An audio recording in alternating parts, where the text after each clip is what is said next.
I was just recalling how I drank too much moonshine on a full moon. Oh, really? You put the moon in the moonshine? And I'm pretty sure I was on a martial arts trip to North Dakota. Yeah. And I'm pretty sure I was like on all fours, like running through the forest, like with the coyotes at that point. And it was just like, Trying not to get mange? yeah, well, actually trying to eat some coyote or something. I don't know. I was Aye. full moon werewolf mode. Crazy.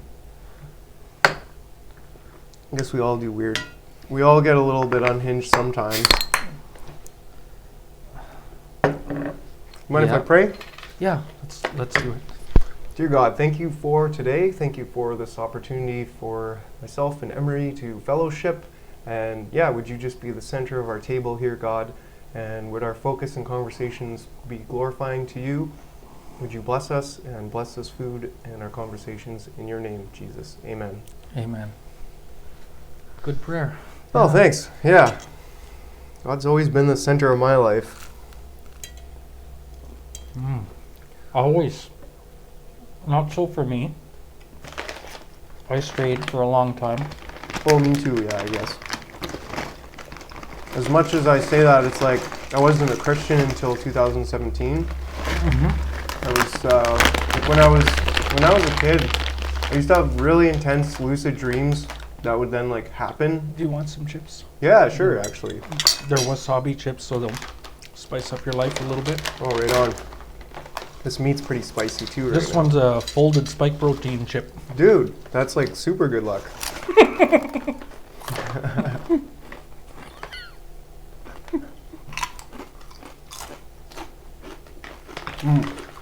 Oh yeah, those has a kick to it, eh? Yeah. Tastes like that. Well, tastes like wasabi. Yeah. I haven't done much wasabi in my life, but You like the chips? I was actually thinking that I was buying just plain olive oil flavor, Well, really? and I didn't read the label, so Yeah, I guess because it just kind of looks green. yeah. Oh yeah, it's like avocado oil. You're just That's like, all right. I looked at. Yeah. Like, right on. Well, it's good that you glad you eat them still.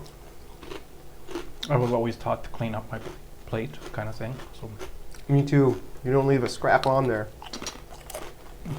I was visiting a buddy once when I was about 13 or 14, playing with the pellet gun in the farmyard, right? Mm-hmm. And he was a better shot than I was because he lived on the farm. He had the guns all the time. Yeah, yeah. And we weren't allowed to shoot so much in town, right? Mm-hmm. So anyways, a pigeon is flying over towards the barn.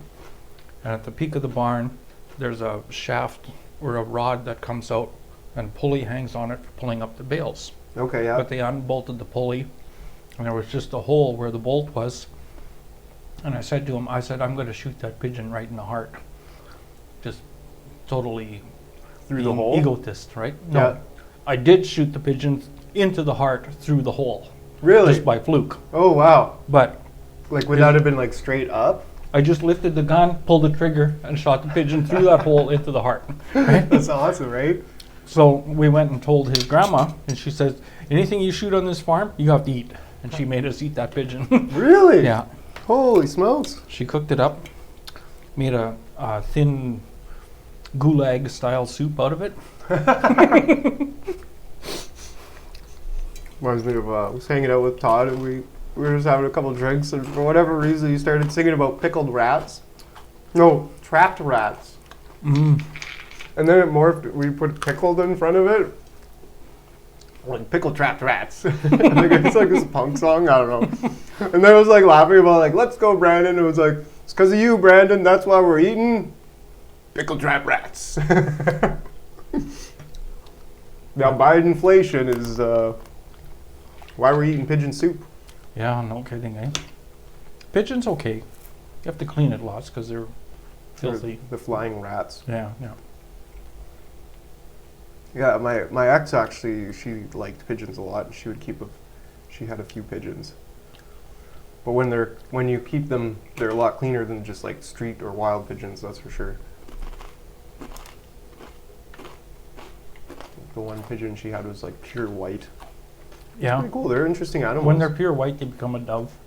Yeah, I guess so. But Yeah. I mean, They morph, they evolve. They get to like level 99 and then they're like, bloop, bloop, bloop, dove. Yeah. Then you have to get an Allen wrench to bolt the halo to their head and a little stem. Just insert some nanoparticles. Yeah. The young guy I hung out with in school, we were both introverts, right? But he was a pigeon rancher by trade when he was 14 or whatever, Yeah, yeah. because his parents never gave them money. So I think he borrowed $5 from somebody, bought a couple pigeons, and his father let him use one of the abandoned buildings on the farm, and he raised pigeons, and that's how he made his spare cash. That's cool. Yeah, I guess when you gotta be crafty, you be crafty. Yeah, but he took it too far, because everybody in our village got an allowance, one way or the other, right? But this one family didn't, because their parents were just that way. They were so strict. One kid grew up to be part of the Hells Angels. He got busted in Brandon. And Mark, the guy I hung out with, he took automotive mechanics by correspondence. And he took 2 years of that, got a bag full of books in the mail every week, and he did all his lessons, mailed them back, got a mark, and whatever, and it was a continuous cycle. And all the kids in school would say, Mark, you'll never be a mechanic. You can't be a mechanic learning from books. You have to have, the apprenticeship system. Right. And he would always complain to me that all these other kids are giving him a hard time. I said, Mark, you got to believe in yourself. I was like 14 or whatever, eh? So he believed in himself. And he ended up selling secondhand cars to all these kids who ridiculed him. And he made a lot of money, eh? Because he could fix them. Yeah. And he was a good mechanic, built his own shop and everything. And a few years later, I was working out in Ontario. I worked out in Ontario for 10 years. I come back and I said, so Mark, how you doing with your business? He says, I got 400 grand in the bank. And he was like 30. Wow. So I'm thinking, And back then, in that money too? yeah. So I'm thinking, wow, you're doing really good selling secondhand cars to hillbillies? Like, really? But what I didn't know, he had a couple guys who he'd send to Calgary and Edmonton to get Alberta cars. Mm. And they would line the fenders with marijuana, drive them back to Manitoba, sell the car. You buy a bale of marijuana, you get a free car with it, right? So that's how he was making his money, and he eventually got busted too. Yeah. But he worshipped the almighty dollar too much, Mm-hmm. and it got him in trouble because he was scarred as a child, Mm-hmm. Like too poor. Yeah. That's interesting. Kind of reminds me of my dad, who I love, but he had a rough upbringing, and that was kind of part of it. Like he had to, he grew up in the North End here, and his parents, like, he only had his mom, and she was an alcoholic. So he was like the oldest. He had to basically start earning money when he was like 12, and grow up and like take care of everybody. Yeah, yeah. So it kind of makes sense to me, because like, he never really like worshipped money. He just always like was like very, very cheap, and then never end up caring more about like stuff and being particular about like making sure things aren't dented, and like just caring pristinely about stuff, but then not caring that much about relationships. And like trying to be pristine with like the interaction between people, and like trying to understand the emotions between it and stuff. So ended up, having a lot of like trouble. Like my parents were divorced before I could remember. So it was just, I don't know, kind of makes sense to me how people get kind of unbalanced by that. Money is the root of all evil, I guess, but at the same time, it's what... Money is not the root of all evil. It's a necessity, but the love of money is the root of all evil. Yeah. Thank you. Good correction. Amen. Because, money itself is not inherently bad. I spent time in a correctional institute, so I'm qualified to correct people. So you grew up in Brandon? This kid that I went to school with got busted in Brandon, but he's from southeast Manitoba. Oh, okay. Is that where you grew? Like where? Yeah, I grew up in the sticks. Yeah, like southeast Manitoba. Yeah. Like when we did census in our town, the larger dogs were included in the population. Like, You calling yourself a large dog? yeah. That's funny. That's another thing that somebody was like, they were doing census for the government, and I was like, that's a crock of shit. They can't demand your personal information like that. And I was like, that's not a negotiation. I remember this one guy, even from the census, like calling me and being like, you have to do the census.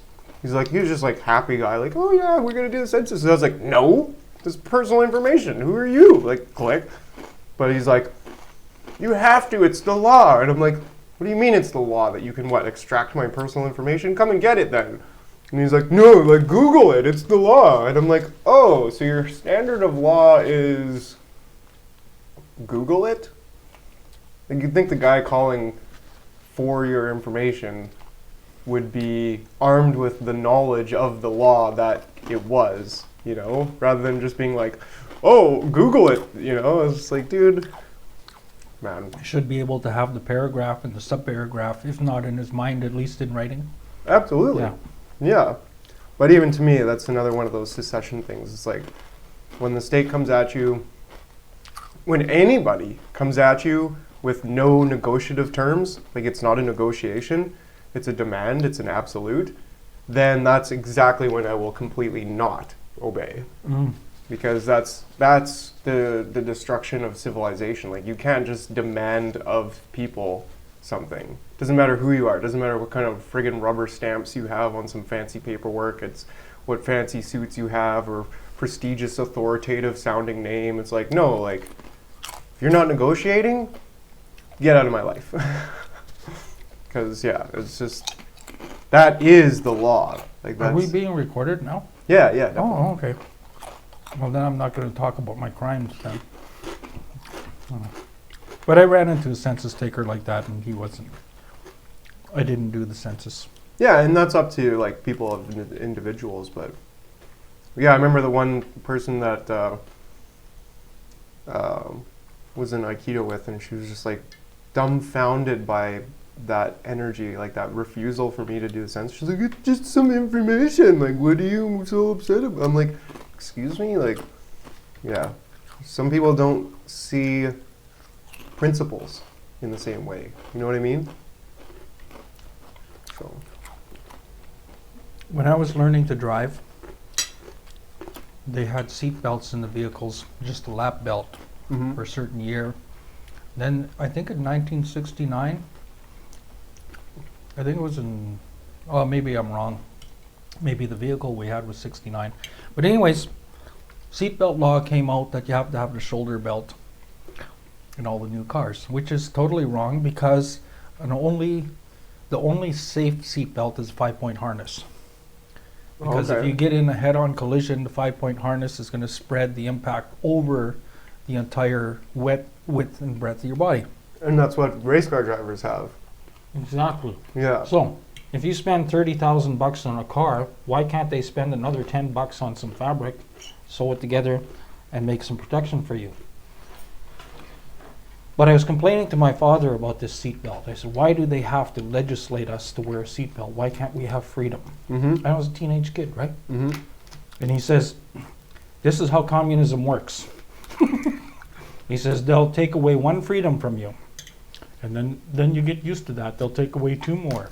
And you get used to them.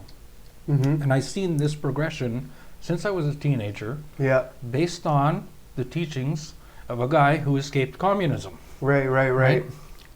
That's cool. Yeah. And he started working when he was 12 because the Russians stole everything at gunpoint. He had to do something.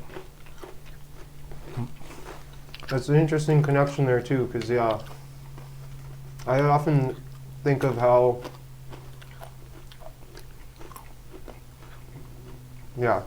like how my dad's like living with my dad for so long that he'd often be like mentally abusive.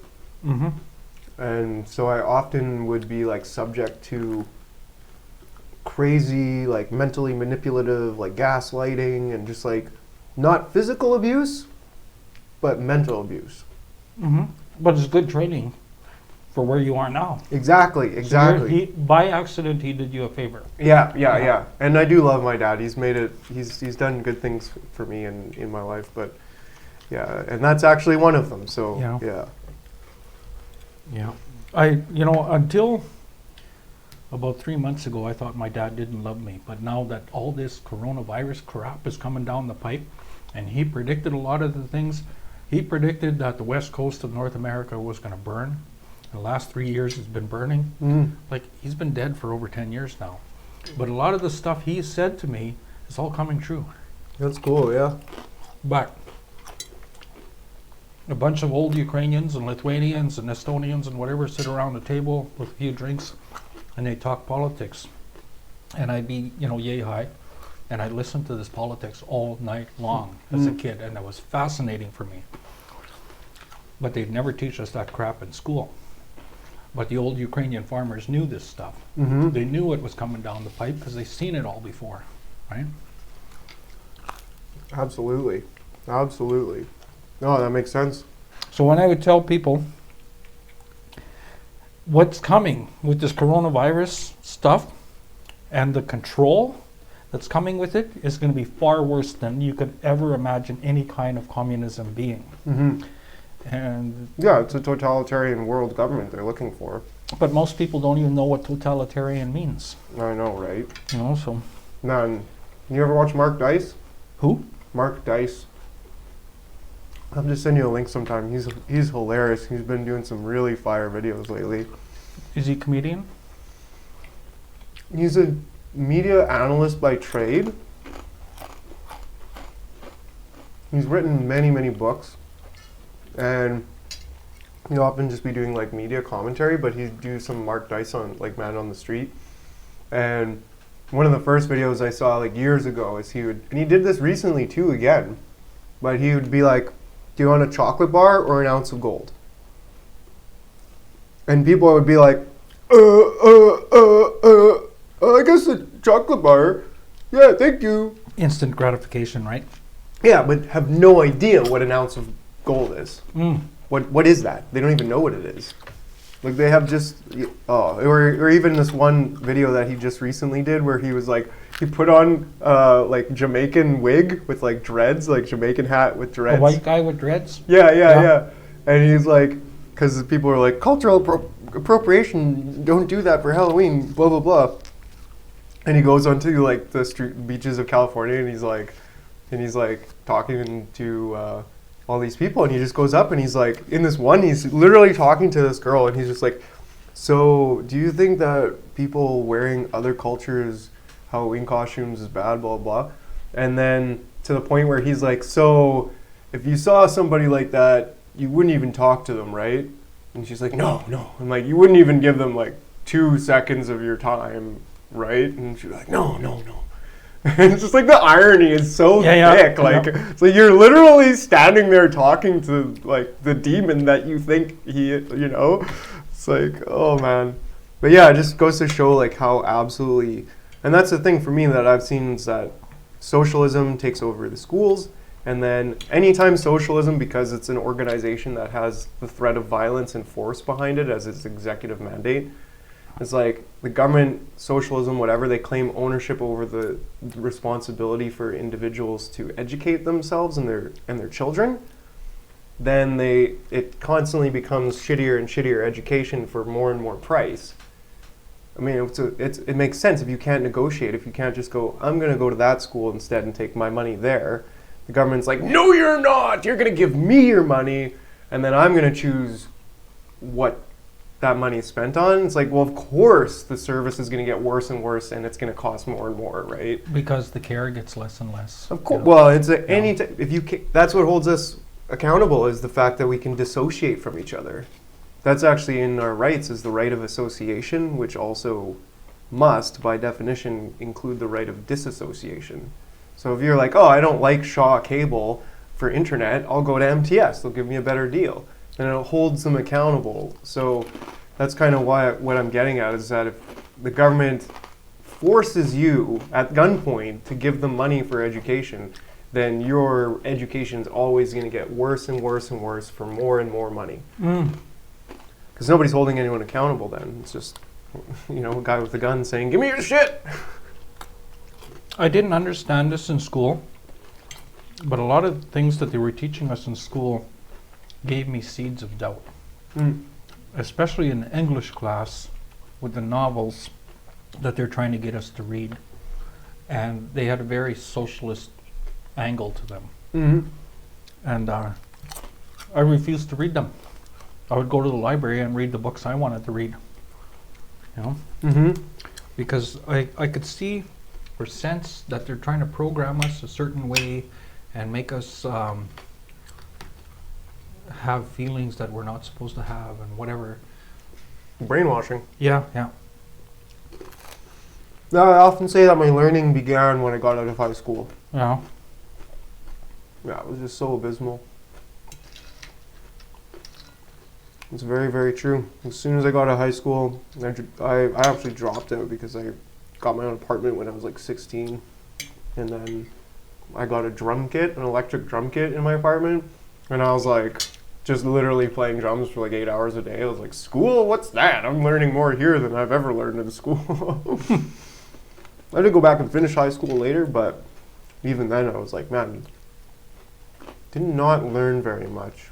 But I was always a kid who was like, I'd be a kid who with like long hair, where I was like, looked like Robert Plant or something. Before I was even a stoner, I'd be like sitting in the back, basically sleeping, and the biology teacher would be like, ask this question, like nobody would know, and then here's me basically half asleep, like, is this answer? And I'd be like getting it right, and I'm just like, people would be so mad. They're like, how is you just like know the answer? It's not fair. He's not even paying attention. Because you weren't distracted either because your eyes were closed. Yeah, I was just in my space. I've heard of lots of people like that. Sleep through their classes and they ace the class. Yeah, I mean, there's definitely lots of smart and talented people out there, that's for sure. When I tried, I would get high 80s, low 90s on my marks, but I just lost interest after a while. That was me too, exactly. But I liked business class. We had a teacher from Tokyo. Okay. Awesome teacher, and he was friendly. He would tell us stories, and he made the class interesting. Yeah, good teachers are so good. He went from Tokyo to Churchill. That was the culture shock for him. Be like, wait, where's the town? This is the town. Yeah, could you imagine? No, this is 3 shacks. I've never been to Churchill, actually, I don't think. 3 shacks, and 2 of them are generator shacks. Just keeping the 3rd shack warm.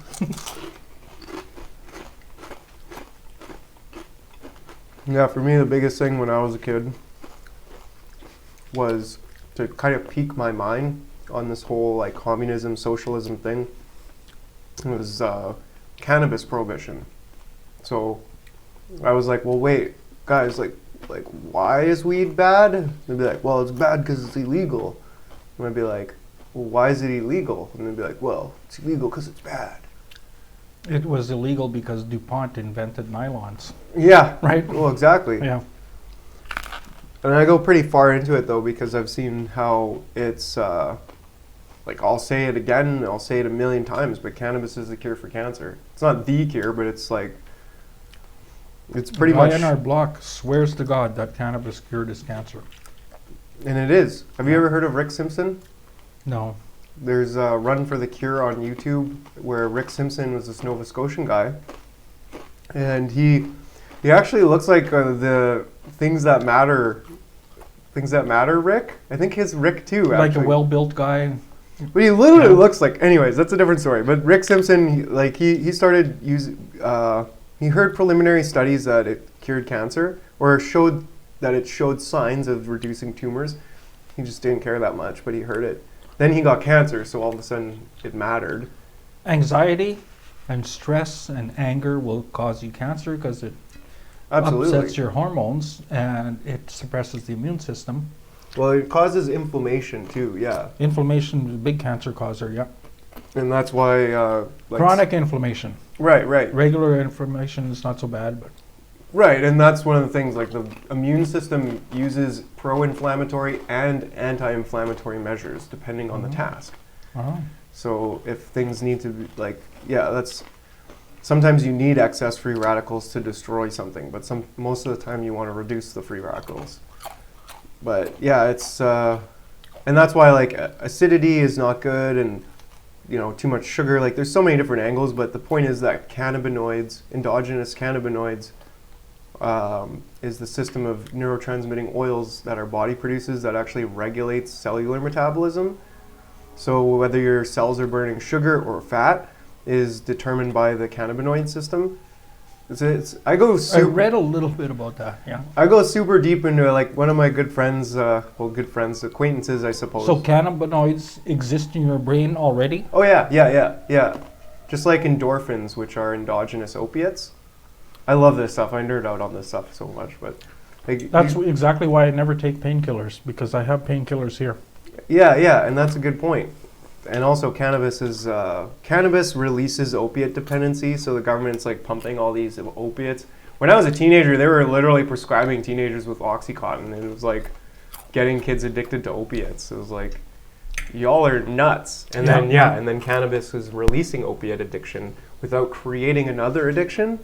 So like, I was like, well, wait, so the government's pumping opiates into the hands of children, literally, and yet the substance that can actually really help eliminate that addiction is cannabis, and that's highly illegal. So it's just like, I don't know, man. To me, that's the point I was saying. It's like, all the time I was like, man, even 3-4 years ago, I was like, endogenous cannabinoids are in mother's milk.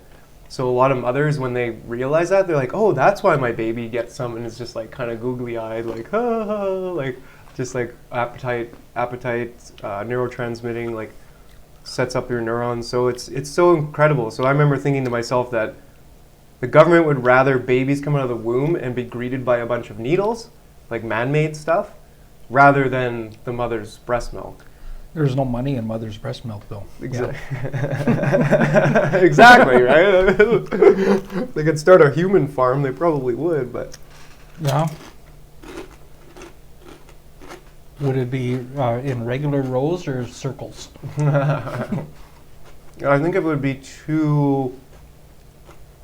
I'm sure I think it would be too evil if it was regular rows. If it was circles, they could probably spin it off. I would do a human farm on a cliff, so it would be multi-level marketing.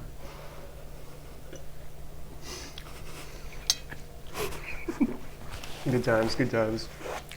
I like your humor. But we wouldn't go very high because our tallest cliff in Manitoba is Steep Rock, so it wouldn't Steep Rock? I thought it was Garbage Hill.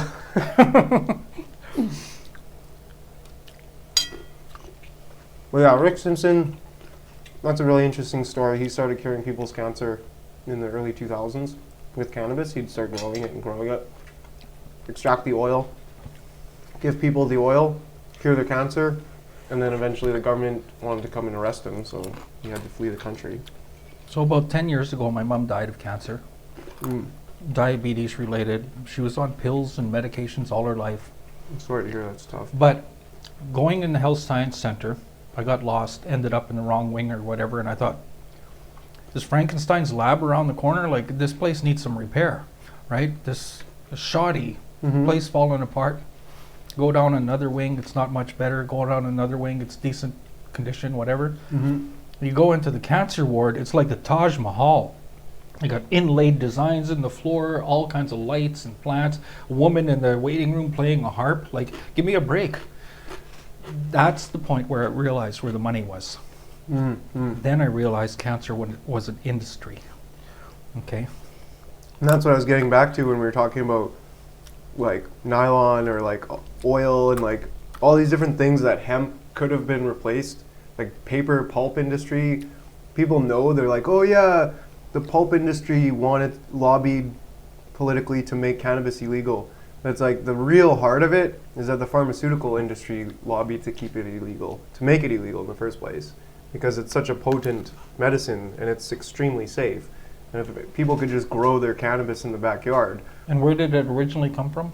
It's pretty much all over the world, but the Kush Mountains or like the Hindu mountains is where like the indicas come from, which is the heaviest, like most medicinal. but Oh. cannabis is fairly well native to almost all of the world. Really? Yeah, and that's what it's like. Most empires, including the Chinese Empire, made it illegal. So it's like we fight wars over oil now, but you go back like past like 100 before the discovery of oil, we would fight wars over hemp and who owned the hemp seed. And spices. Yeah, yeah. Mm-hmm. But like even the Vikings, like they needed their hemp to make their ropes and sails, and if without that, The Persians needed it too because they had to hang certain people. Yeah. So they invented hanging, no, really and it became an art form in the rest of the world, right? makes sense. I mean, the white people can't take credit for everything. It's fun. I was thinking about how we used to not even that long ago hang people, like around here, Mhm. like maybe 100 years back, people would still be being hung. Yeah. Now, like myself, I couldn't hang anybody because I'm left-handed, and all the rope patterns are backwards for me. So. Mm.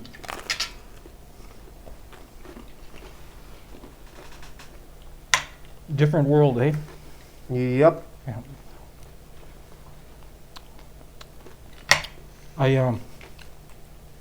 I asked an Egyptian one time if he would be willing to hang somebody, and he told me the best ropes are from England. He said the Egyptian government orders all their ropes from England for hanging purposes. Do they still hang people in Egypt? That's what he told me, but I don't know if it's true or not. I'll have to look for a video, I guess. Yeah, that's interesting. Yeah. But there still is capital punishment in some countries. Yeah, I mean in the States I know that Yeah. exists somewhat. Which I don't know, that's a huge conversation in and of itself. Yeah. But from a purely emotional place, I feel like there's some crimes that deserve hanging or like capital punishment. Maybe not hanging, but yeah, I How don't know. about being thrown down a well? That maybe be a, yeah, I don't know. That's a whole nother. It's a whole nother. You get thrown down a well, somebody will save you because you're plugging off the oil supply. Yeah. And then eventually you would ruin the water table with your rotting carcass. Yeah.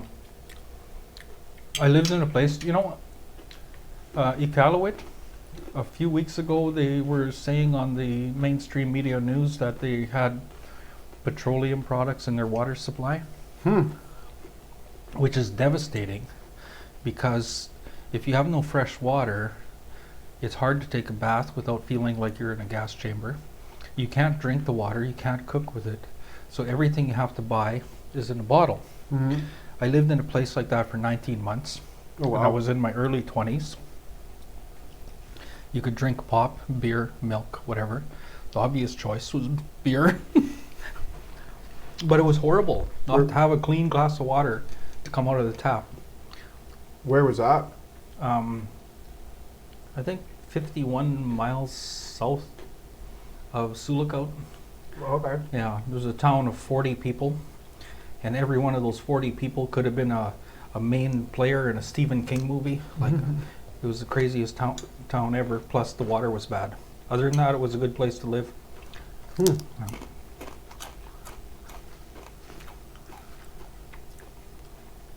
I couldn't believe it. Like, in such a small community, there were so many crazies. But Oh man. But that was the part of the world where I first started locking things. Oh really? Oh yeah, In a small town like that too, hey? in that neighborhood, you lock everything, yeah. Yeah, yeah. Dang. But I lived in another town where nobody locked everything, but everybody had a rifle. So it was a different perspective, right? Mm-mm. Yeah, life. It's funny how people think that life gets more dangerous the more guns are around, but it's like, no, actually things get a lot safer. Yeah, totally safe. Yeah. I remember one time having a conversation about how somebody pulled a gun at a restaurant here in town. And I was like, dang, like, if only we allowed our restaurant owners to defend themselves. And he's like, what do you mean? I'm like, restaurant owners should have had a gun. And he's like, well, no, then it would become like a shootout. And I'm like, you really don't think in principles again, do you? Like, you know, because as soon as you have restaurant owners having their right to defend themselves be respected, then they would have guns, meaning that people who are going out late at night would be a lot less likely to pull out their illegal gun, knowing that the restaurant owner is not going to have to call the cops and wait for the cops to get there. No, he's just going to be a cop and end you. And potentially any other people around you who are good citizens with guns too would have been like, no, like, what are you doing, you crazy nut job? You got like 3 guns pointed at you all of a sudden. It's like, no, you're not messing around. It's only when guns are illegal that it opens the door for criminals. Also opens the door for communism. Oh yeah. Yeah. Which is the ultimate criminals. That's what happened in Hungary, in my father's country. They took all the guns away, and very shortly after, it was all communist. Nobody could put up a fight. Same thing that happened, I think, 6 years ago in Australia. They took all the guns away. The Australians are whipped now. Yeah, which is really sad. Yeah. And that's one thing that I was like, man, I feel like sometimes we're just we're kind of, as Canadians, we're kind of piggybacking on what the Americans are doing, you know? Because, like, we have, I guess, a stronger gun culture. And that's probably because a lot of, like, we just go drive down to the States and, like, we're much closer to the Americans, right? So we kind of just get that gun culture a little bit more than perhaps Australia.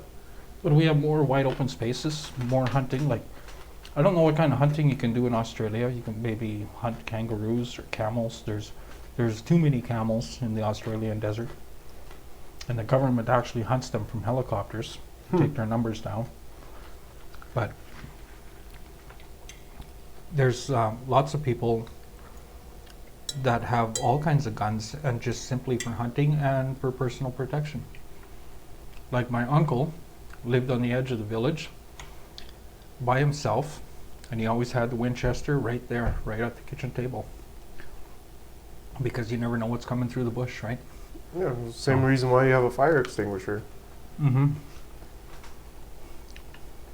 But yeah, I guess when you're out in the open and you're especially on the edge of town, it's like you got to make sure you're safe. Yeah, I mean that's yeah, we've definitely got a wild country out there. So the Americans have almost as much acres as we do, but way more people. So, but that's where it's like the higher populated areas there, you basically have to have a gun. Well, like, you don't have to, but a lot of people, like in Texas, like, people will go around with their weapons and then like open carry or concealed carry, and it's just like, if I was in a town or a city with like 6 million people in the surrounding area, there'd be a lot more uncertainty because people are uncertain, and therefore there'd be a lot more, I think, desire for me to own a firearm. We'd be walking around concealed carry, then you're your own officer, your own peace officer. Like, you know what I mean? Like, you don't have to wait 20 minutes for the cops to come because you're prepared. yeah. But also, if I'm going through your hometown, you live there, you have your gun, you're going to protect your property, and a stranger comes, starts looking around your yard, you don't know what this guy's up to, right? And people get shot for that because who knows what happened in the other person's past? Who knows how they've been violated or trespassed against or whatever. But we always had guns. The ammunition was always right there, but there was always wild animals going through our yard, skunks, bears, whatever, right? Plus, my mom and dad both would go hunting with different caliber rifles so they wouldn't mix up their ammo. I would go hunting for breakfast lots of times. Just wanted some fresh meat kind of thing. So. Yeah, that's interesting. That's something I've not done enough of, or at all even, is like just killed an animal and eaten it. I did a mercy killing on a deer one time, and this guy from Saskatoon had just moved to our area, and him and his brother-in-law bought a hotel. No, I'm good. They used up all their money. He had no money, not even for food. So we get a call from one of the higher ups that there's a deer with 3 feet missing. The train hit it, cut 3 feet off at the ankles. So I went. I didn't even shoot it. I just cut its throat and butchered it right there, and we shared the meat. And he was so happy. Fresh meat for the winter, right? Huh. That's That cool. was a godsend for him. Yeah. Yeah. Wow. And then I told him the local farmer had goats. Well, he went crazy when he found out there was goats in the neighborhood because he was from Pakistan, right? Oh, okay. Yeah, that's normal stuff for them. Hmm. I lived on goat meat one winter too. Buckwheat pancakes and goat meat every day There you for go. 4 months. Get a little bit boring after a while, but hey, it feeds you. was, yeah. Well, for Christmas Eve, I had potato chips. It's definitely the simple life. Yeah.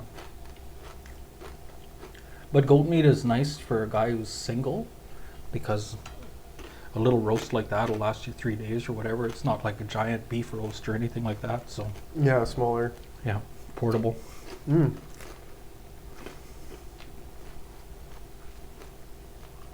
Paid $100 for 3 goats for meat for the winter. Wow. Yeah.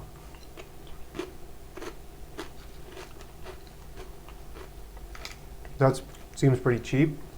What year was that? 84. 84 and 85, yeah. Hmm. So like $100, 84. How much do you figure that would be now? Like 600? I don't know because the guy was between a rock and a hard place because he was moving and he had no place to put his goats. So I said, I'll give you $100 for 3 goats. So I got him for less than market value. Mm. But I'm just thinking is like, what do you think the equivalent of $100 Canadian from 1984 would be because of inflation? How much you figure that would be? oh, it's got to be 2.5 times at least. Like $250? Yeah, Mhm. but that would still be a steal because we For have the goats, yeah. we have so many people from Pakistan and the Middle East and the Near East and so on and so forth who have an appetite for goats. Plus the halal industry drives the price up. Yeah, Because yeah. in order to do proper halal, they have to go to the farm, do the prayers, do the ritual, and properly butcher this animal Mm-hmm. with the proper bleeding and all that stuff and no chemicals. And it's a holier affair, but it's more hands-on. More It's not involved. mass production, right? Yeah, yeah, yeah. So it makes for a better meat because the way I understand it is when you do a mercy killing halal style, it doesn't raise the bad hormones in the meat because the animal is not tormented. Right. Like they practically put the animals to sleep, Mm-hmm. and That makes sense, yeah. it's a peaceful way to go for the animal. Mm-hmm. So there's a lot to it. I don't know what the Jewish people do. I worked in a place in northwestern Ontario where they wanted to make a kosher meatpacking plant, Oh, okay. but they couldn't convince enough rabbis to move to that town. So they had to cancel the packing plant because that also has to be hands-on ritual. I'm sure there's prayers involved too, whatever. Yeah, it's interesting. It's definitely the more care you put into something, including meat, the better it's going to be. That's for But all sure. the animals I killed, except for that one pigeon, which was an accident, I prayed for them. Well, that's cool. Yeah. Yeah. And I think that's what it comes down to for me when it comes to like eating meat. I try to get quality meat, but it doesn't always happen. It's tough. It's tough nowadays, yeah. Yeah, it's definitely more expensive, a little bit more out there. I've been eating more powder proteins lately because I don't fully trust the meat industry. Oh yeah. There's a lot of weird things in the meat nowadays. And so I've been trying to get mostly like from small farms like wildfirefarms.ca. Yeah? Gotten meat from there a few times. Yeah. Like Yeah? Where are they located? You pick them up from St. Norbert Market, Oh, really? Mm. So I'm not sure where Grunthal or I have no idea where they're located from, but they come to the market and I make orders online and then they'd be there. So that's where I just pick it up and yeah, it's all grass fed, like local beef. It's Grunthal has got lots of pasture land, yeah. It's pasture country because too many rocks. It's too hard to till and stuff like that. Steinbach is the same thing. There's a lot of rocks. oh, okay. So they do a lot of chicken farming and pig operations and whatever. Makes sense, yeah. Same as the Interlake. I think the Interlake even has more rocks. Mm. Yeah. So if you're a rock collector, go to the Interlake. Yeah. Yeah. We had a farmer back home. He couldn't sell his rocks when the Buffalo Point Indian Reserve was buying everybody's rocks. He got mad at the Indians because he said they won't buy my rocks. Well, the problem was he stacked all his rocks in his field along the edge inside the fence. So the rocks were stuck all over inside the fence and it was too hard to pick up. But all the other farmers had their rocks in a pile in the middle of the field and just load it up and go. And they built their marina, a breakwater, I think they call it, Oh, to okay. stop the big waves from coming in. Mm. So the farmers are laughing all the way to the bank. People are buying our rocks. Interesting, Good yeah. deal, yeah. One man's rocks are another man's treasure. Yeah. Because Buffalo Point is all sand, eh? Oh, okay, yeah, yeah. So they actually need the rocks to kind of shore up the ground and the water. It's amazing what they did. And the chief there, Chief Jim Thunder, was Norwegian. But his parents abandoned him when he was a kid, and he was adopted by local native people, Right? Tom and Sarah Thunder, and they Okay. raised him up like one of their own, and he eventually became the chief, which was kind of the weirdest thing. And when I was a kid, I could never understand why the chief was a white man. Yeah, yeah, yeah.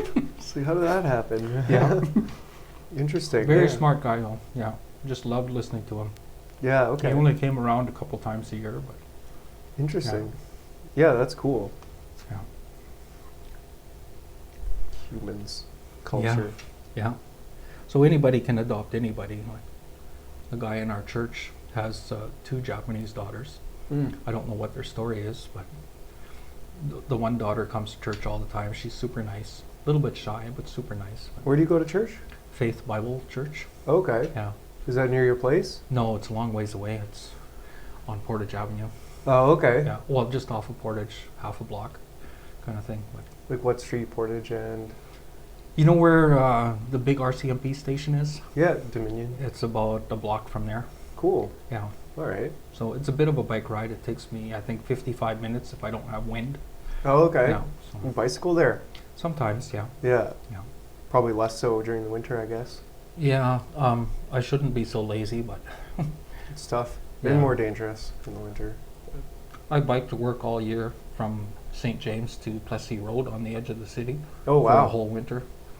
Yeah. And That's I only awesome. got ran over once. It was a good winter. Yeah. Yeah, that's cool. I used to do some cross-city biking, like when I was a teenager too, and like biking from Elmwood to Sturgeon Creek Collegiate to go to school, which was like by Sturgeon Creek is Portage Avenue West. yeah, Yeah. like Ness and Sturgeon Road and yeah, that kind of Grace Hospital. That's a area. long trip. Yeah. Yeah, that was really long. I remember just like getting the little draft bubble behind the bus, like being super close to the bus so you could kind of get a little bit of wind forward. Oh, really? Yeah, but you gotta Wow. be careful because you gotta like have your hands on the brakes. So if the bus stops, you're like, "Eep," yeah. Yeah, you got more guts than I do. Yeah. I remember my buddy Alex would always be like, "Man, how can you just like bike on the street and like behind the bus and stuff?" And I'm like, "What do you mean? Like he's like a football player," and I'm like, "Dude, what do you mean? It's just," and I never wear a helmet either, because like I don't know, I just felt safe. So. Did you feel a helmet was distracting or? Yeah, I never really found it. Yeah, it was just like I don't feel danger on the bike. Like I just don't feel like I'm. Yeah, I find it's kind of distracting and kind of annoying and just in the way. There was a few times I drove 121 miles down the railway track to get to work on a motorcycle. Oh, wow. Yeah. So if you want a kidney massage, every 24 inches you get a little kidney punch. Oh, yeah, yeah. So it was brutal, but I didn't like waiting like 8 or 9 hours for the train after work to get out of town. Oh, yeah. So I just load my motorcycle in the minivan, unload it in Sioux Lookout, and head down the rails. What did you do for work there? I was, at that time, I think I was assistant foreman on a rail relay gang, Oh, okay. which is, we were doing what you call ribbon rail, and it's anywhere between 800 to 2,200 feet. I think we did a couple 2,600 pieces of rail that year. Wow. Yeah. Fun times, all in the dark. Yeah. Yeah, yeah. Yeah. Huh. Interesting. Well, Emery, I think we'll wrap up this video. Okay. And yeah, clean All up the food is gone, and Yeah, food is gone, so nobody can be jealous anymore. conversation gone.